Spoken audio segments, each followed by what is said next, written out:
Hey folks, welcome back to the RBL Studios. I am Jerry Stevenson. I am the Chief Redneck in Charge at the Redneck Barbecue Lab at McGee's Crossroad in Benson, North Carolina. And I'm here today to show you guys and girls how to do a vegan, big word for a man that's got barbecue in his name, vegan avocado lime slaw. Before we get into this recipe and a little bit behind it, why I came up with this recipe and stuff, please go down here and like this video. Subscribe to our channel if you're not already a subscriber. Click on that bell, it'll notify you when the events drop, the new videos drop, as well as when we do live events. Every now and then we do live events. It might be something to surprise you with. Might be something interesting enough to you guys want to be notified when it happens. As well as share this video with your friends. We're doing it for you guys to be able to get inspired to cook more together with your family, with your significant other, your spouse, whomever, just to get their people together, get some food together, create a little smiles, create a little kindness, get some conversation going. You guys know what I mean. So anyway, leave your comments as to what you thought about this video, as well as suggestions as to what kind of topics you would like for us to tackle in the future. And we'll jump on it, as long as it's not singing or dancing, as we've said in disclaimers before. So let's hop into it. Man, avocado lime slaw, where did this come from? Well, my inspiration behind this came from eating at Tex-Mex restaurants, where they would always give me this side of, salad. They call it salad. And I was like, this is not salad. It was something that they would put, guacamole and sour cream and stuff on and kind of mix it all together. And it was kind of be used as a topping for my fajitas or whatever I was eating at the time. And one day I had some guacamole that came. It was a bit runny, and I was like, "Wow, this is bad guacamole." And it wasn't bad. The composition wasn't right, but it got me thinking. I was like, "Man, you know what? This would be good with this and this." And the creativity part kicks in with cooks a lot of times. And I said, "This would make a rather tasty slaw, I would believe." So anyway, this is the culmination of some runny guacamole that ended up coming into a rather tasty slaw that you can use for about anything. It doesn't have to be, your Tex-Mex, Mexican style dishes or anything. It goes good with something like, say, the vegan smoked jackfruit barbecue sandwich that we have done in the past, that you guys may find here on a video now, or maybe find it later here on a video on this YouTube channel, if you're a subscriber and if you're clicking on that notification bell to be informed of when these videos drop. So let's get started with this dish. The first thing that you're going to need, obviously, is some cabbage. You can use Napa cabbage, you can use green cabbage like I have here, you can use the red, purple type cabbage to put in there, add carrot like we have here. I'm not going to lie to you folks, my arm did not feel like grating cabbage and stuff today. I bought some prepackaged stuff. Hey look, we all have to do what we have to do sometimes when we don't have a lot of time. Prepackaged stuff is better than eating something that has been packed in mayonnaise and shoved in a container with some preservatives and everything else stuck on that shelf that you guys pull off every now and then and have to use. Well, just keep a bag of shredded cabbage, this cabbage mixture, in that bag, the way that they seal it, and it's fresh and stuff like that. A lot of times it's the same as what we were doing it ourselves. So that's my disclaimer, that's my guilt, just kind of spilling out that I'm using a pre-packaged, pre-cut product. But you know what? I'm not hiding anything. So anyway, I've got roughly, this is a quart container of slaw. So that right there is 4 cups of slaw. Now we're gonna start building that avocado lime sort of dressing. It's what I call that old runny guacamole that I had before. Going to need a bowl and some avocados. The avocados that I have are ripe avocados. Don't go in there and start jamming your fingers in them or anything like that. You can feel them if you start grabbing them and they start to give. Don't push in, they're ripe. The reason I know this one was ripe is I felt it before I brought it here and smelled it, made sure that it didn't smell rotten or anything like that. But I pulled the sticker off this, and it's just so funny. I actually pulled the sticker and the skin came off. That I know is a ripe avocado. we're going to show you a way to do this. There's about 50 different ways of how to do this. I didn't invent it, but here's how Jerry does it is I put this onto a board and I just roll the avocado backwards. If you watch me, my knife doesn't move, the avocado moves. I'm gonna keep doing this just to show you. I have to kind of back up. But I put it in the middle and I roll the avocado just like that. And now I've messed up and I've kind of missed my little track, but my track's right there. I just roll the avocado with the knife.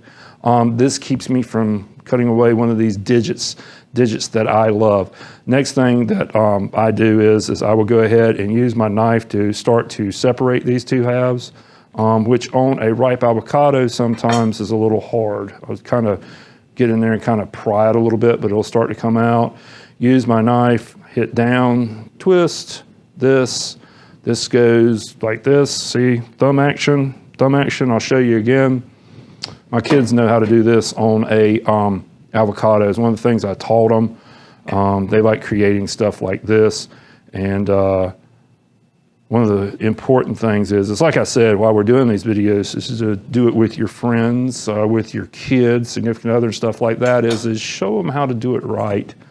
You know, don't let them get hurt doing this. You want them to do it again and not be afraid of that knife. We're going to spoon that out into a bowl. You don't necessarily have to mess up 2 bowls. I'm doing this for you guys. A lot of times I'll make this in the bottom of a big bowl, and then I'll take my cabbage and put it in there and mash it around, get it all in. But this way I'm gonna do it. All right, one more time. If you miss my little trick with the avocado, I go about halfway or to the heel of my knife. I push down and cut like that. Then I just basically roll the avocado backwards, just like this, keeping my fingers away from the knife. Now this is a chef's knife. It's an 8-inch chef's knife, but basically I could take this all the way to the back, give it a little jiggle, kind of wiggle it like that a little bit to kind of get it separated. Because these are so ripe, sometimes they are, like this one, it's not so easy to separate. That one's kind of being a booger bear. Again, you guys have probably seen this. If you haven't, I'm going to show you. We take the heel of our knife very carefully. We hit it like that. We twist it. Make sure we get it in there and twist. Just give it a little twist. We get it off. We take the thumb, and I don't know if we can get this, but we take the thumb and push it. Just give it a little push, get that pit out. And we promptly throw that away. I've tried in the past to try to. I'm in North Carolina, and well, I grew up in an agricultural state. We're blessed with everything in here. But I've tried to take that avocado pit and tried to get it to bud out, to pop out, like getting it where we could make it into a avocado tree, like try to grow it. I'm pretty sure they're not native to here, but boy, I thought that would be cool. I don't know if you guys have ever tried to do that before, or anything like that. That's pretty cool to me. Next little thing we want to put in here is we're going to put in part of an onion. Now, I'm not going to throw this away. You'll see me kind of put it off to the side right now. I will use that later on for stuff. I always just wrap my avocados up in film, clear plastic wrap. And we use them, leave them in the fridge, like for a week, constantly using them for something. It's always a use for avocado. Get this like this. So that's a medium-sized onion. I'm gonna put approximately, and I'm doing a fine dice on this, I'm gonna put approximately, I don't know, 1/8 of this onion in here, which will equate to, if I was a guessing man right there, this probably would be 2 tablespoons. So maybe a tablespoon of chopped diced onion per avocado. Next thing that I want to put in there is, I like a little heat in this. This is a raw jalapeno. Again, not throwing this away. I'm only going to use a half of it. I'm going to use a raw jalapeno. I will remove the stem and the rib out of it and the seeds out of this jalapeno. This is one of those times that really wish I had somebody in the bullpen over there where I could say, bring in the prep knife, paring knife, you know, because my stage elves here that I say, the mysterious non-existent stage elves here that set this setup for me forgot my paring knife, meaning this stage elf. So I'm going to cut this into julienne, little small matchbox size strips, just to try to do a fine dice for you folks. I'll go ahead and tell you, I'm not like one of these folks that's a knife wizard. I can break down big parts and stuff, but when it comes to those intricate little things, I'll leave that up to other people. Practice. And I guess when I opened up my restaurant, I kind of jumped to the head of the line. I didn't start in the dish pit where a lot of people do. I built the dish pit. My background was actually building restaurants. I was a contractor. And I paid close attention to a lot of folks who worked in these restaurants, all the hours they work. That's where a lot of the respect for the restaurant workers comes from. And I also learned a lot of my skills from there versus school or Culinary Institute of America, where a lot of people go. So, all right. So we've got our onion, we've got our jalapeno. Put a little cilantro in here. Love cilantro. I think cilantro is one of those things where you either love it or you don't. There's no really people like say it's okay. So that's probably a quarter of a bunch. Cilantro. I do the stems. I don't go down too far, but I love the stems. Save the stems. Pro tip, these stems right there, that's where a lot of the oil, a lot of the flavor is in these stems. I'm throwing these away a lot of times. You can use them in bases for your Mexican dishes. One of the things that we do at the lab is we do a guisada, a brisket guisada taco, and the basis of that is that cilantro stems, a big base that just comes out when you eat it, just like a boom, and you're like, wow, what is that? You know, and then you realize it's cilantro, and it's really just those stems with that cilantro oil.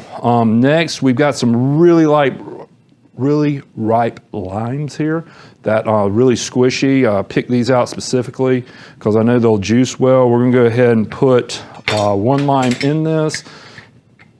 And this is something where your taste comes into play. Some people like more, some people like less. I like a lot of lime. I'm gonna start out with one lime in this and work my way up from there. Remember, you can always add to. It's hard to take away from any dish you are creating. Barbecue is no different than baking a cake or doing a rustic Tuscan pasta dish. You know, once you put it in, it's hard to take it out. You can hide some of it, but you can't hide everything.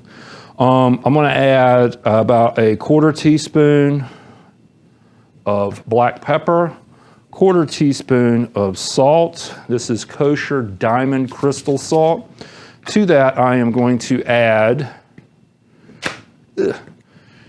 normally with the Mexican guacamole that I have in my restaurants, there's a cumin background. The background that I like to put in mine that I make at home is the Redneck Barbecue Lab chicken and rib rub seasoning.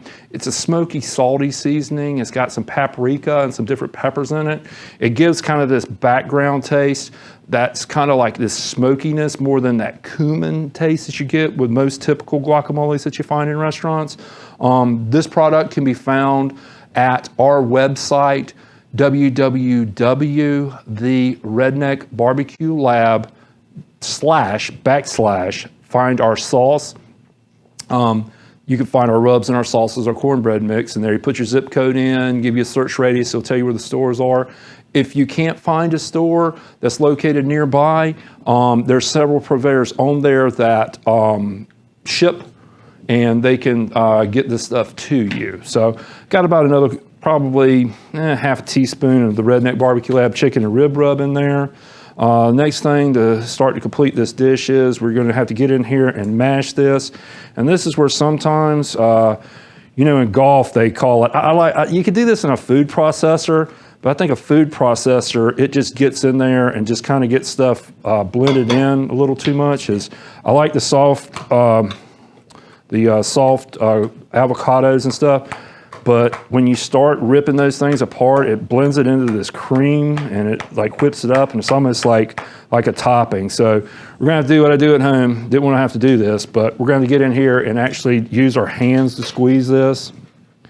Because I do like this kind of chunky, and that's why I don't like using the food processor in this, because it does get it kind of too chunky for me. So we're gonna get in here, mix this up with our hands real quick. Break it up. I like pieces. That's like I said, in this salad that we're making, it's kind of like, I like the little chunks. I do also like it being put together, I guess, mixed together rather well. So got a little mess here. Let me clean this up real quick. All right. Making a mess today here. This is when I always keep, you guys watch our videos a lot of times, and I'm cooking. A lot of times I reach over here. In the restaurant, there's hand washing stations everywhere. In my competition trailer, there's hot water and hand washing stations everywhere. We cook with our hands. We keep our hands very clean. The reason we do that is that we wash our hands in between, and we're not cross-contaminating, like kind of what I'm doing right now since I don't have that rinse station. But there you go. We kind of got that salad mixture together the way I want it. I want to add just a little bit of water to this, probably about a tablespoon and a half of water. And this is where I was telling you guys this story before. This is where that guacamole salad idea I had came from that restaurant. It was just kind of runny, you know. It was the pieces in it were a little bit smaller than this, but get this a little together. I'll put a little bit more water in that. It's not quite there where I want it. I'm hearing somebody there right now saying, hey, look, you remember that mashed potato masher your mama had, Jerry? That might be a good thing to put in this right now to do this, to mash it up. That would be an excellent thing. I don't have one here at the Redneck Barbecue Lab studios, Mom, the RBL studios. You may want to put that on the Christmas list if you're watching this video. Yeah, folks, my mother watches my videos. One of my biggest critics, I guess, is my family. My daughters, my sister, my mom, pretty much anybody and everybody. All right, let's get that quick taste.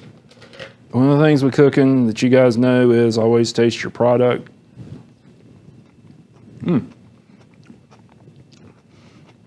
Now I could just eat that. No joke. It's like guacamole, but you can put that on a taco, piece of fish or something like that, it'd be really good. But today, we're not doing that. We're putting this in slaw. So, let's get our slaw in here. We'll put some of our mixture in here, a bit more of our slaw.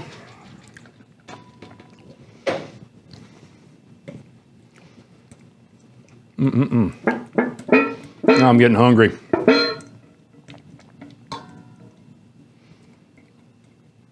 All right.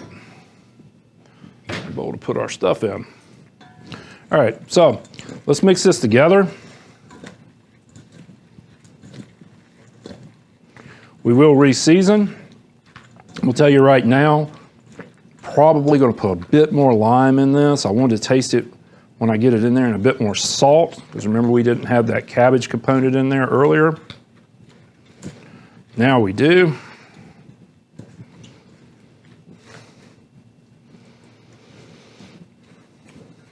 Hey, Studio Elves, y'all remember, potato masher next time.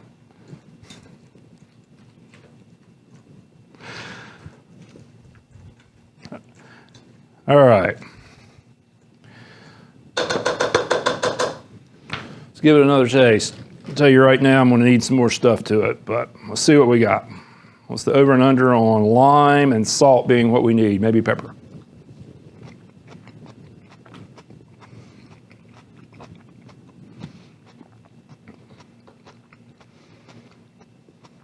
All right. I think we're fine with the lime. We need salt. We need some more pepper. And a bit more rub. I think we'll be fine.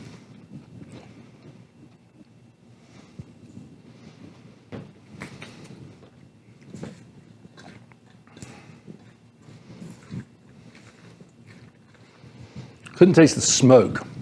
And I was craving a little bit of salt, and I always love pepper. This is something you guys can do or not do. All right. Give another final taste.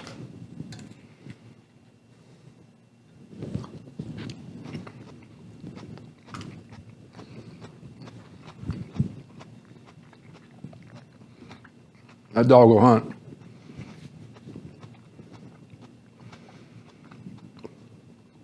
All right, that's where I want it. Now, next part of the process, if you guys have seen our videos in the past, I like to put my slaw into the refrigerator and let it sit. Why do you like to let it sit, Jerry? Great question. As this sits, you can see it's a little what we call tight. Not as loose probably as that guacamole I had before, but as that salt starts working into that cabbage and as everything starts kind of combining and coming together, it's going to lose a little bit of the moisture and it's going to create a more wet atmosphere for this. So we're going to put this into a refrigerator 30 minutes to overnight if you'd like to, but we will need to let this sit for at least 30 minutes in the refrigerator, and then we're going to pull it out and it'll be ready to eat. So let's go pop this into the refrigerator and let it come together. Folks, that was the longest 30 minutes of my life, believe you me. But it's well worth it. Like I said, the slaw tasted great going into the refrigerator, but it should taste better once it's sat in there. And like I said before, this is something you can make the day before and serve it the day after. Maybe some juice in the bottom of it and stuff. Just use a slotted fork, pull it out of your bowl, and put it into a bowl and serve it to your guests. The acid in it is going to keep it nice, crisp, and fresh. And it should be something, like I said, great accompaniment to food like grilled fish, tacos, maybe even vegan smoked jackfruit barbecue sandwiches. Trust me, you may be seeing that a little later on. But anyway, this is a vegan dish that I am proud to serve to anyone that comes and eats either at my home or in my restaurant. It's one of these fresh floral things, just adds a little pop to whatever you're eating. And it's something that you can whip up pretty easily with just a few ingredients. So let's recap on what those few ingredients were that we had. We started out with 4 cups of slaw. I use bag slaw. Hey, look, I'm not going to sit there and say that I sit there and grind everything up from fresh all the time. Sometimes you have a bag of slaw in there and a few ingredients in your pantry, in your cupboard, in your fridge. You can turn something into this, and this is like where this kind of came from, conceptualized. So, bag of slaw, basically 4 cups of that. It had the carrots. It had some green slaw, had a little of the purple slaw in it as well. 2 avocados, ripe. Remember those ripe avocados? You don't want the ones that are green, hard, really won't work in this. We put the juice of a lime and a half. I actually re-seasoned a little later on. The original, I put 1 in, ended up coming back, putting a little later on, needed a little bit more pop. Remember to always taste your stuff before you feed it to someone, and that was one of the things that this needed for a correction. Along with that, we put in probably about a 1/4 bunch of cilantro, chopped cilantro, along with 1/8 of a fine diced onion into this mix. We used about a tablespoon of our Redneck Barbecue Lab rub. You can find this rub again at www.theredneckbarbecuelab.com, and there's a tab on there that says Find Our Sauce. Well, you can find our rubs there as well. Click on that tab, put your zip code in, put in a search parameter. It will tell you folks where to find these rubs and these sauces that you see here. Later on, you'll be able to buy t-shirts and hats. Little Birdie told me that. I'll pass it on to you guys later at this point. So you should be seeing that coming a little bit later on. But anyway, add a little bit more of that, some salt and some pepper to this as well. And voila, here we go. Fast, easy, slaw, vegan, healthy, tasty. Tasty is a word Sweetie uses all the time, and this is one of those sweet, healthy dishes that I like as well. So let's try it. I did make my adjustments like I said. Let's see if the adjustments work.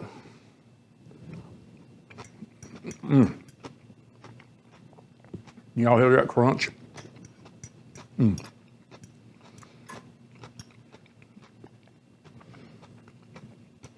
Really, really good.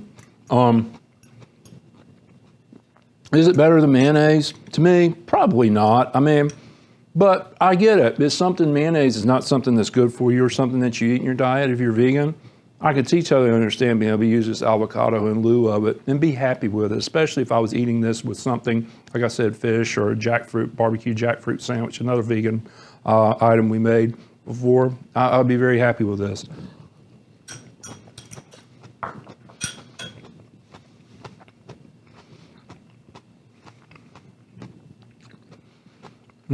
Sorry.